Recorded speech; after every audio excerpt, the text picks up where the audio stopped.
Kiai Haji Ahmad Bahaudin, lebih dikenal sebagai Gus Baha, lahir tanggal 29 September tahun 1970, merupakan ulama Nahdlatul Ulama yang berasal dari Rembang.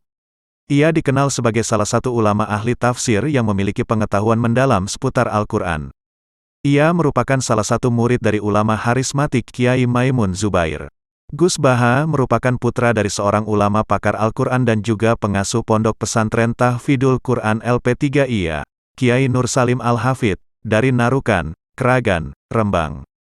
Kiai Nur Salim merupakan murid dari Kiai Arwani Kudus dan Kiai Abdullah Salam Kajen Mergoyoso, Pati.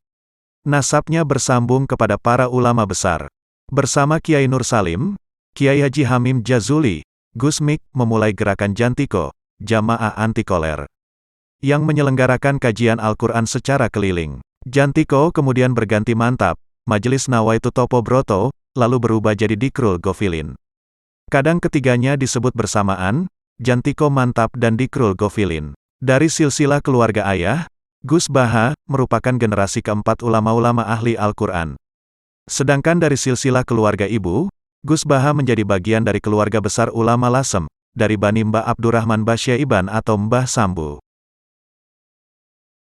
Setelah menyelesaikan pendidikannya di Sarang, Gus Baha menikah dengan seorang anak kiai yang bernama Ningwinda, pilihan pamannya dari keluarga pondok pesantren Sidogiri, Pasuruan, Jawa Timur.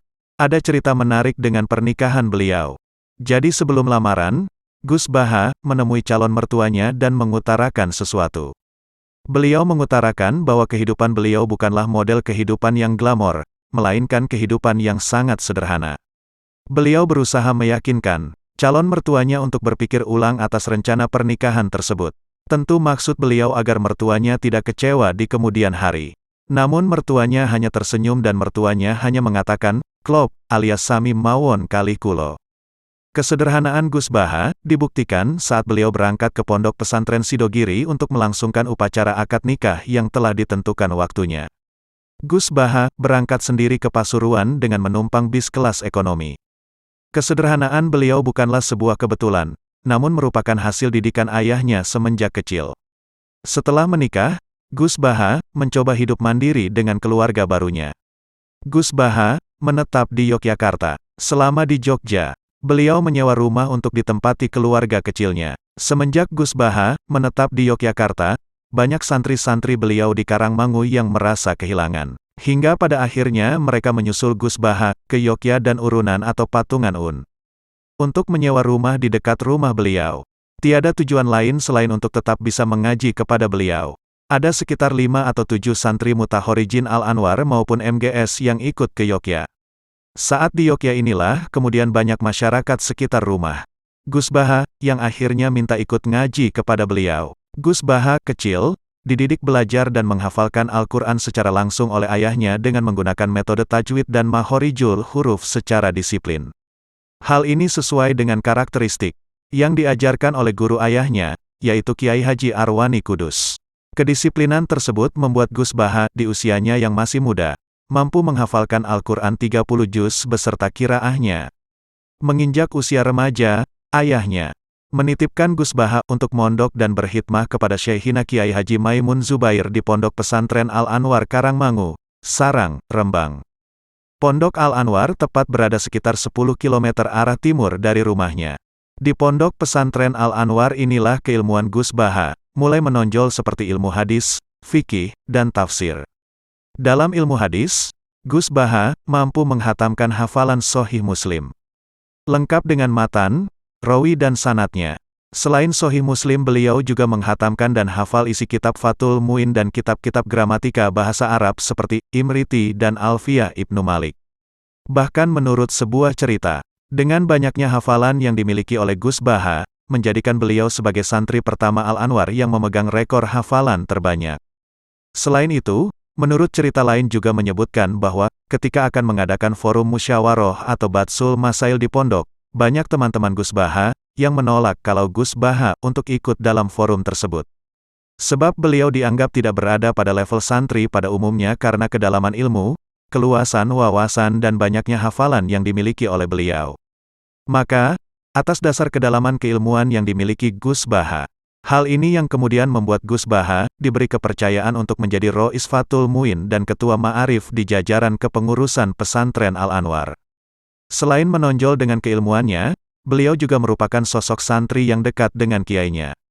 Dalam berbagai kesempatan, beliau sering mendampingi guru beliau Syekhina Kiai Haji Maimun Zubair untuk berbagai keperluan. Mulai dari sekedar berbincang santai, hingga urusan mencari tabir dan menerima tamu-tamu ulama-ulama besar yang berkunjung ke Al-Anwar. Hingga beliau dijuluki sebagai santri kesayangan Syekhina Kiai Haji Maimun Zubair. Dalam sebuah cerita, beliau pernah dipanggil untuk mencarikan tabir tentang suatu persoalan oleh Syekhina. Karena saking cepatnya tabir itu ditemukan tanpa membuka dahulu referensi kitab yang dimaksud.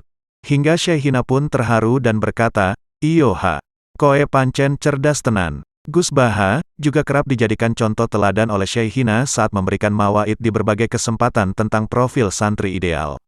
Santri tenan iku yokoyo bahaiku. Begitu kurang lebih ngendikan Syekhina. Selain mengenyam pendidikan di pondok pesantren Al-Anwar Rembang, pernah suatu ketika, ayahnya menawarkan kepada Gus Baha untuk mondok di Rusyoifah atau Yaman. Namun, Gus Baha menolaknya dan lebih memilih untuk tetap di Indonesia, berkhidmah kepada alma maternya Madrasah Ghazaliyah Syafi'iyah PP Al-Anwar dan pesantrennya sendiri LP3IA. Setelah ayahnya wafat pada tahun 2005, Gus Baha melanjutkan tongkat estafet kepengasuhan di pondoknya, Pondok Pesantren LP3IA Narukan. Saat menjadi pengasuh di pondoknya, banyak santri yang ada di Yogyakarta merasa kehilangan atas kepulangan beliau ke Narukan. Akhirnya para santri pergi sowan dan memintanya mau kembali ke Yogyakarta. Hingga pada akhirnya Gus Baha bersedia, tetapi hanya 1 bulan sekali.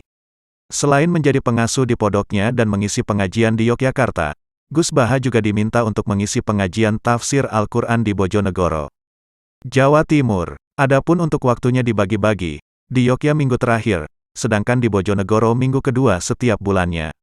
Hal tersebut Gus Baha lakukan secara rutin sejak 2006 hingga sekarang.